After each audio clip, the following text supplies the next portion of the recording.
உங்கள் குழந்தைய எந்த பள்ளியில் சேர்த்துறது, எந்த காலேஜில் சேர்த்துறது, எந்த படிப்பு எடுக்க வைக்கிறது, பல்வேறு கல்வி சம்பந்தப்பட்ட நல்ல மனிதர்கள் ஒன்று சேர்ந்து குழந்தைகள் அந்த இரண்டு கைகள் என்பது அவர்களுக்கு இரண்டாவது மூளை என்று சொல்வார்கள்.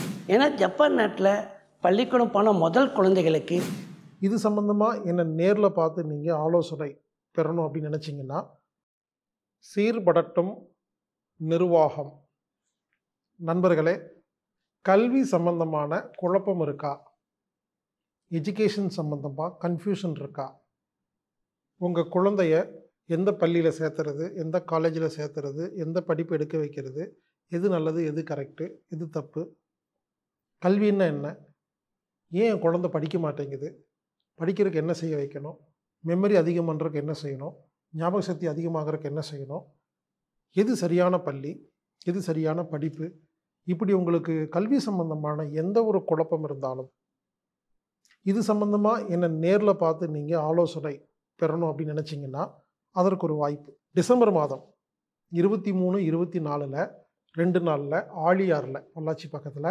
நான் ஒரு வகுப்பு நடத்துகிறேங்க. 2 நாள் வகுப்பு, ரெசிடென்சியல் கிளாஸ். அந்த வகுப்பில் நீங்கள் கலந்துக்கிட்டிங்கன்னா, அந்த 2 நாளில் நான் முழுமையாக அங்கே இருப்பேன். கல்வி சம்பந்தமான அனைத்து விஷயமும் உங்களுக்கு கற்றுக் கொடுப்பேன். நீங்கள் பர்சனலாகவும் எங்கிட்ட ஆலோசனை கேட்டுக்கலாம். அது மட்டும் இல்லாமல் தாமரை செல்வன் அப்படிங்கிறவர் குழந்தைகளுக்கு ஓர்காமி கலை கற்றுக் கொடுப்பார். என் பேர் தாமரை செல்வன். நான் சேலம் மாவட்டம் ஆட்டியாம்பட்டி குக்கிராமத்திலேருந்து வந்திருக்கிறேன். காகித மடிப்பு கலைஞர். நான் ஓரிகாமி கலையை நான் கடந்த 25 ஆண்டுகளாக குழந்தைகள் மத்தியில் கொண்டு சென்றுக்கிட்டு இருக்கிறேன். ஜப்பான் நாட்டில் பிறந்த இந்த கலை இன்னும் ஸ்பெயின் போன்ற நாடுகள்லாம், ஐரோப்பிய நாடுகள்லாம் வளர்ந்து சிறப்பாக போயிட்டுருக்கு. ஏன்னா ஜப்பான் நாட்டில் பள்ளிக்கூடம் போன முதல் குழந்தைகளுக்கு இந்த ஓரிகாமி தான் கற்றுக் கொடுக்குறாங்க. எழுத்து எண்ணு இதெல்லாம் சொல்லித்தரதே இல்லை. அவங்களுக்கு கலர் பேப்பரில் மோகம் ஏற்பட்டு வடிவங்கள் அமைக்கும் போது அவர்கள் சந்தோஷமான சூழலில் தான் இவர்கள் படிப்பை கொண்டு போகிறாங்க. ஆனால் நம்ம நாட்டில் இந்த கலை அவசியம் என்று தெரிந்து நான் இந்த குழந்தைகள் மத்தியில் கொண்டு போகிறேன். நீங்கள் இப்போ இது எந்தெந்த பள்ளிகள்லையா சொல்லி கொடுத்துட்ருக்குறீங்க? எனக்கு பல பள்ளிகளில் வாய்ப்பு கிடைக்குது. வாய்ப்பு கிடைக்கிற பள்ளியெல்லாம் பயன்படுத்தி இந்த கலைகள் சொல்லிக் கொடுக்குறேன். உதாரணமாக பிஎட் டீச்சர்ஸுங்களுக்கு கூட இந்த ட்ரைனிங்கள் நான் கொடுத்துருக்குறேன். பிஎட் டீச்சர்ஸுங்க கூட இந்த பயிற்சியில் எடுத்துருக்குறாங்க. அவங்க பயிற்சி எடுத்துகிட்டு பள்ளியில் போய் குழந்தைகள் சொல்லிக் கொடுக்கும்போது அந்த பலனை அவர்கள் நேரில் கண்டதாக என்னோட பல பேர் பதிவு பண்ணியிருக்கிறாங்க.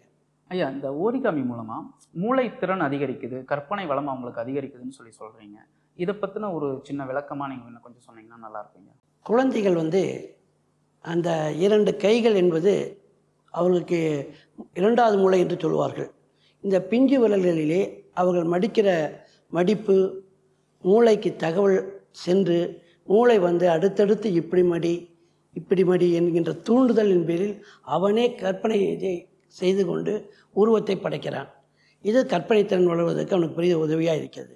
அது மட்டுமில்லை, இரண்டு கைகள் மூலம் செய்யும்போது மூளையுடைய செல்கள் எல்லாம் சிறப்பாக செயல்பட்டு அவனுக்கு படைப்பாற்றல் திறன், நினைவாற்றல் திறன் தானாகவே அவனுக்கு உருவாக்கி கொடுக்கிறது. ஆகவே இந்த கலை அதற்கு சிறப்பாக இருக்கிறது. உங்களோட கைவண்ணத்தில் ஒரு பொருள் எங்களுக்கு செஞ்சு காட்ட முடியுமா? நிறைய பொருள் செய்வேன். நீங்கள் கேட்டதுக்கு ஒரு பொருள் செய்து கொடுக்குறேன். இந்த மாதிரி ஒரு பேப்பர் எடுத்துக்கிறோம். பேப்பர் எடுத்துகிட்டு சரியாக மடிக்கிறோம். மடிப்பு என்பது தான் முக்கியம். இது மடிப்பு கலைன்னு பேர். காகித மடிப்பு கலை. குழந்தைகள் பாருங்கள், இப்படி 2 கையில் பிடிச்சிட்டு தான் மடிப்பாங்க. 2 கையிலையும் வேலை செய்கிறாங்க. பாருங்கள், முதல் ஒரு தடவை ஒரே ஒரு மடிப்பு தான், அடுத்து ஒரு மடிப்பு போயிடும். இந்த மடிப்பும் அதே மாதிரி. இப்போது இந்த பேப்பரில் பார்த்திங்கன்னா 2 மடிப்பு கொடுத்துட்டேன். 2 மடிப்பு கொடுத்துட்டு இதை பிரித்து காட்டுறேன் குழந்தைங்களுக்கு. பாருங்கள், நடுவில் ஒரு மையக்கோடு வருது, நண்பர்களை கவனிங்க அப்படின்னு சொல்லிட்டு ஓரிகாமியில் முதல் ஒரு பக்கம் இப்படி மடிக்கிறேன். ஓரிகாமியில் ஒரு ஃபார்முலா இருக்குது. ஒரு பக்கம் செய்தால் மறுபக்கம் செய்யணும்னு. இந்த பக்கம் மடிப்பு, இந்த பக்கம் மடிப்பு கொடுக்குறேன். அப்போ என்ன ஆகுது, இரண்டும் ஒரு சேர சந்திக்குது. ஒரு சேர சந்திச்சிட்ட பிறகு இப்போது இது மாதிரி ஒரு பக்கம் மடித்தால் மறுபக்கம் மடிக்கணும் குழந்தைங்க. இப்போ இந்த பக்கம் மடித்ததை குழந்தைகளை இந்த பக்கம் மடிங்கன்னு சொல்லுவேன். அவங்க இந்த கலைகளுடைய சூத்திரம் அவங்களுக்கு தெரியும். நான் செய்யும் பொழுது நான் ஒரு பக்கம் மடிக்கும்போது அவங்க 2வது பக்கம் மடித்து ரெடியாக நிற்புவாங்க. அதனால் அவங்களுக்கு சரியாக சுறுசுறுப்பாக செஞ்சு வச்சுருப்பாங்க. 2வது பக்கம் மடித்து வச்சுருப்பாங்க. நான் மடிக்கிறதுக்குள்ளே அவங்க விரைவாக மடிச்சிருவாங்க. நண்பா மடிச்சிட்டேன் நண்பாம்பாங்க.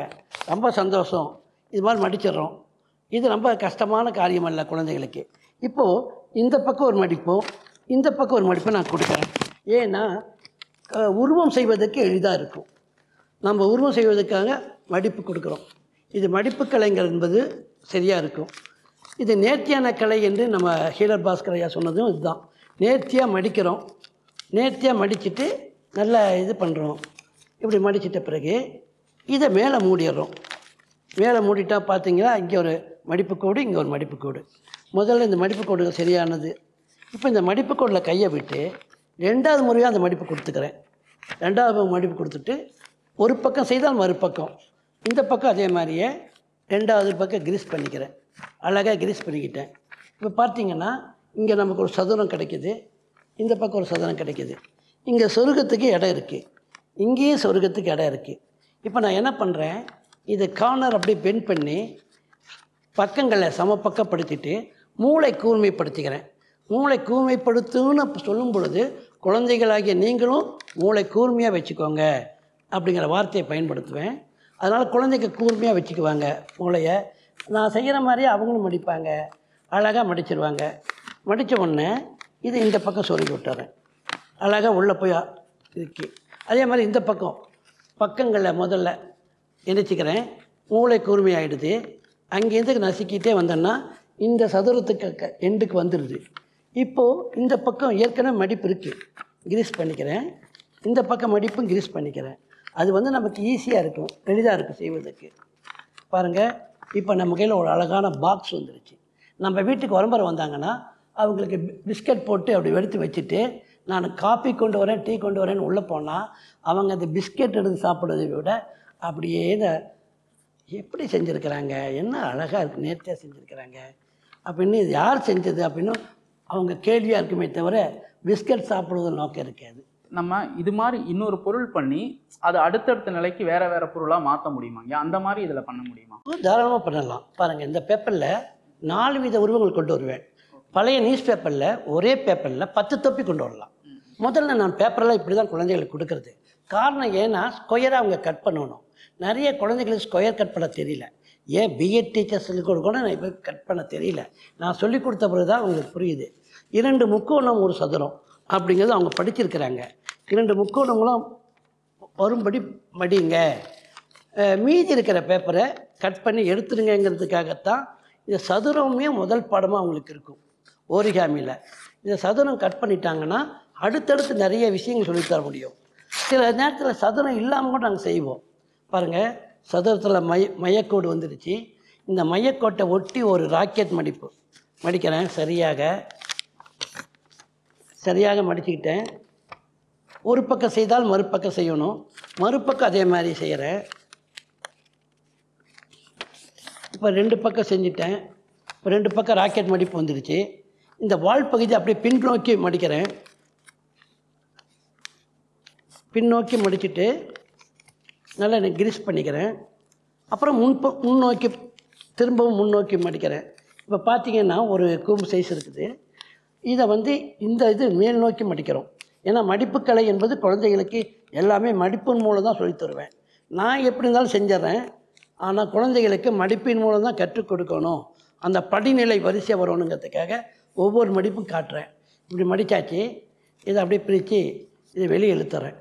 வெளியே இழுத்த உடனே இப்போ நமக்கு ஒரு வாத்துடைய உடல்வாகு வந்துடுச்சு. வாத்துடைய உடல்வாகு வந்தோடனே இப்போ இந்த மூக்கு கொடுக்கணும். மூக்கு கொடுக்கறதுக்கு ஒவ்வொரு பறவைகளுக்கு பார்த்தா மூக்குகள் ஒவ்வொரு விதமாக இருக்கும். ஒரு பறவைக்கு நீண்ட மூக்கு இருக்கும், ஒன்றுக்கு குறுகிய மூக்காக இருக்கும்.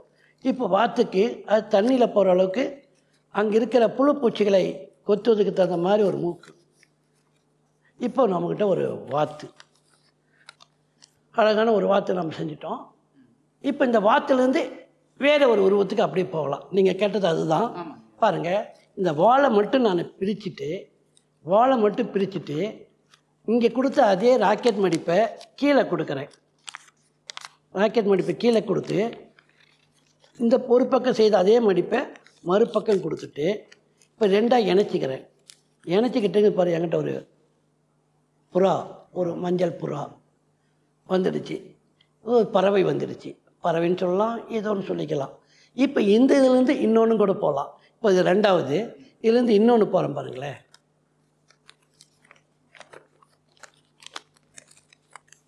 இது பாருங்கள், செஸ் குதிரை. செஸ் ஆட்டத்தில் பார்த்தீங்கன்னா குதிரை. இதுலேருந்து இன்னொன்று போகலாம். அப்படியே இந்த வால் பகுதி மட்டும் பார்த்தீங்கன்னா இங்கே ஒரு புள்ளி இருக்குது. இந்த மடிப்புடைய மைய பாயிண்ட்டாக ஒரு புள்ளி இருக்குது. அந்த புள்ளி தான் அளவுகோலாக வச்சு அப்படியே மடித்து ரெண்டாக மடித்து இதை வெளியே எடுத்துக்கிறேன். இப்போ பார்த்தீங்கன்னா என்கிட்ட ஒரு பெங்குயின் பறவை. இப்போ இதுலேருந்து இன்னொன்று போகிறோம் பாருங்கள். இது அப்படியே மேஜிக் மாதிரியே போயிட்டே இருப்பேன் பாருங்கள். மடிச்சுட்டு குழந்தைகளுக்கு ஒரே பேப்பரில் ஏகப்பட்ட விஷயங்கள் சொல்லி கொடுத்துட்றேன். இதை வந்து சென்டர் பாயிண்ட்டு, இந்த முக்கோணத்தை சென்டர் பாயிண்ட்டு மடிக்கிறேன். சென்டர் பாயிண்ட்டு மடிக்கும் பொழுது நல்லா இந்த இடத்துல அழுத்தம் ஜாஸ்தி ஆகிடுது. ஏன்னா இங்கே 2 பேப்பரு, இது 2 பேப்பரு, இங்கே 4 பேப்பர் இருக்குது. அழுத்தம் ஜாஸ்தி ஆனதுனால இந்த இடத்த கொஞ்சம் வணக்கணும்னு நல்லா வணக்கணும் அப்படிம்பேன், அல்லது தாளிக்கணும்பேன். குழந்தைங்க கேட்பாங்க, எண்ணெயெல்லாம் வேணுமா கடுகெல்லாம் வேணுமான்னு கேட்பாங்க. குழந்தைகளோட நகைச்சுவையாக தான் அப்படி செய்யணும். அதுக்காக தான் அந்த வார்த்தைகளை பயன்படுத்துகிறேன். நல்லா தாளிக்கிறதுங்கிறது அந்த பேப்பரை லகுவாக பண்ணுறது. இங்கே ஒரு முடிச்சு போட்டோன்னே பறவைகள் வந்துடும் அப்படிம்பேன். உடனே குழந்தைகள் கேட்பாங்க, எத்தனை முடிச்சு நண்பா அப்படிம்பாங்க. அவங்க சந்தோஷத்தை அந்த மாதிரி, டேய் நண்பா ஒரே ஒரு முடிச்சு போட்டுக்கலாம்டா அப்படின்னு சொல்லிவிட்டு குழந்தைகளுக்கு ஒரே ஒரு முடிச்சுக்காக ஒரு பேப்பர் உயரமாகவும் ஒரு பேப்பர் சன்னமாகவும் கீழே வச்சுக்கிறேன்.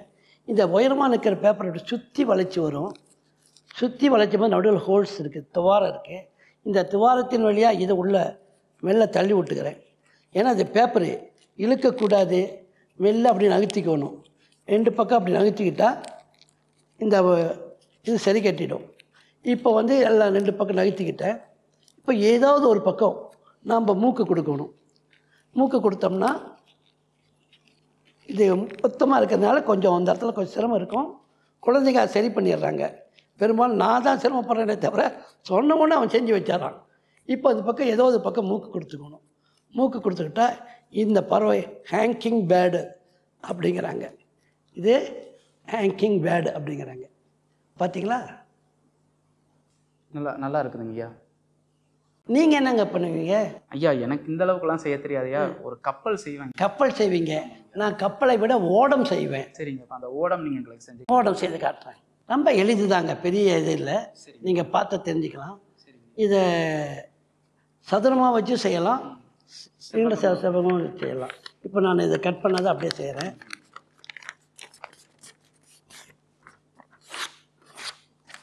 இப்படி 2ஆக மடிச்சுக்கிறோம். சரியாக மடிச்சுக்கிட்டோம். பக்க வாட்டத்தை நடுக்கோட்டுக்கு மடிக்கணும்.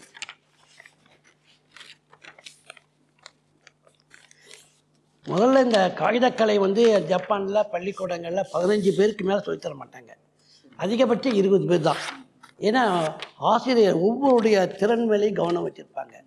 அதனால் அவங்க டேபிள் போட்டு டேபிளில் தான் உட்கார வச்சு நீட்டாக அது மடிப்பாங்க. நாம் பார்த்திங்கன்னா எங்கே இருந்தாலும் பண்ணிடுறோம். அதனால் நாம் பண்ணிடுறோம். இப்போ இது மாதிரி மடிச்சுக்கிறோம். மடிச்சிட்ட பிறகு இங்கே ஒரு முக்கோணம், செங்கோண முக்கோணம் போடுறோம். ஒரு பக்கம் செய்தால் மறுபக்கம் செய்யணும். இந்த குழந்தைங்க தூங்கும் போது கட்டில் எழுப்பி கேள் நண்பா சொல்லுவோம் சூத்திரமெல்லாம் அப்படிவோம். ஏண்டா பிஎன்ஆர் போய் சூத்திரம் கேட்டால் சொல்ல மாட்டேங்கிற, காகிதக்கலை சூத்திரத்தை விட்டு சரியாக சொல்கிறியாடா அப்படிம்பேன். நண்பா அதெல்லாம் ஈஸி நண்பா, உங்கள்கிட்ட கற்றுக்கிறோமில்ல அப்படிம்பாங்க. இது ஒரு 4 பக்கமும் முக்கோணம், செங்கோண முக்கோணம். இது செங்கோண முக்கோணம் அடிக்கும் போதே கேட்பேன், செங்கோண முக்கோணத்துக்கு எவ்வளோ டிகிரி, ஆட்டோமேட்டிக் கணக்கும் வந்துடும். செங்கோண முக்கோணம் முடிச்சாச்சுரா. அடுத்து இது வந்து நடுமையம் கண்டுபிடிக்கிறதுக்காக 2ஆக மடித்து ஒரு அடையாளம் பண்ணி வச்சுக்கிறேன். இந்த பக்கம் அடையாளம் பண்ணி வச்சுக்கிட்டேன். அடையாளம் பண்ணது தெரியுது.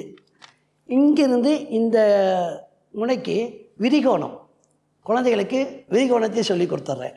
இங்கேருந்து இதுக்கு விரிகோணமாக மடிக்கணும். அழகாக அந்த டச் வர மாதிரி மடிக்கணும். இந்த காகிதக்கலையில் கணிதமும் இயல்பாகவே வருது. எல்லா கணக்கும் இதில் வந்துடுது. சிவில் இன்ஜினியர்லாம் இந்த கணக்கு பயன்படுத்துகிறாங்க. பாலத்தை கட்டுவும் போது அதுக்கு வடிவமைப்பு இதில் செஞ்சு பார்த்துட்டு தானே அவன் பிளானிங்கில் ஃபஸ்ட்டு இதுதான் ஓரிகாமி தான். ஓரிகாமி செஞ்சு அது வடிவு பார்த்துட்டு அப்புறமா பாருங்க நமக்கு கிரிகோமி வந்துடுச்சு, இந்த விரிகோணம் வந்துடுச்சு பார்த்தீங்களா, 2 பக்கம் கிரிகோமி. இந்த விரிகோணம்னு சொல்லுவாங்க. இதை 2 பக்கம் விரிகோணம், ஒரு பக்கம் செய்தது இன்னொரு பக்கம் செய்யணும். குழந்தைகளை கொஞ்சம் மெதுவாக தான் சொல்லி கொடுப்பேன். ஏன்னா அவங்க கற்றுக்கிறது செய்யணும். நம்ம மந்திரம் தத்திரமா நிகழ்ச்சி இடத்துல டக்கு டக்கு டக்கு டக்குன்னு அவனை கண்ணை கட்டி அதுக்குள்ளே வேறு ஒரு இடத்துக்கு போயிடுறது. இப்போ நம்மளது அப்படி இல்லை, திரும்ப சந்தேகம் இருந்தால் கேளு, அவங்க செய்யணும். இங்கே செஞ்சது கொண்டு உங்கள் அப்பா அம்மாட்ட செஞ்சு காட்டணும், உன்னுடைய நண்பர்களுக்கு சொல்லி தரணும்.